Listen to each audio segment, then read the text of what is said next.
ଆପଣଙ୍କୁ ପମ୍ପା ସରୋବର କୂଳକୁ କାନ୍ଧରେ ବସେଇ ନେଇଗଲା କୋଉଠି?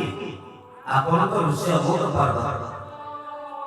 এই ଋଷଭୂତ ପର୍ବତରେ ଗୋଟେ ମାଙ୍କଡ଼ାକେ ଦେଖିଥିଲା। ସେ କିଏ?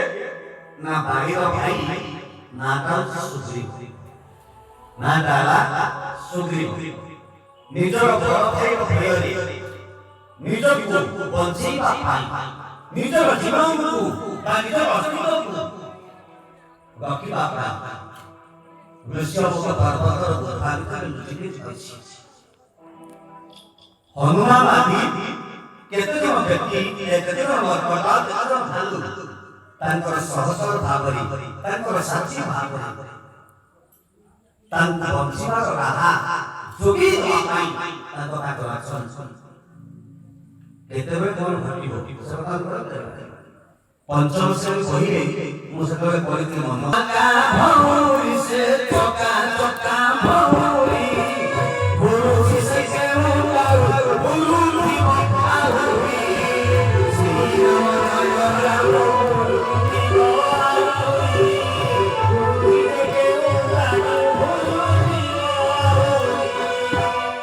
ଏତେ ବଡ଼ ଦେହ ତାର ଶୂନ୍ୟରେ ଝୁଲଇ, ସେ ଶୂନ୍ୟରେ ଝୁଲଇ ସୂର୍ଯ୍ୟଙ୍କର ଚାରିପଟେ ଘଟୁ ଭରି ବୁଲଇ, ସୂର୍ଯ୍ୟଙ୍କର ଚାରିପଟେ ଘଟୁ ଭରି ବୁଲଇ, ସୂର୍ଯ୍ୟଙ୍କର ଚାରିପଟେ ଘଟୁ ଭରି ବୁଲଇ।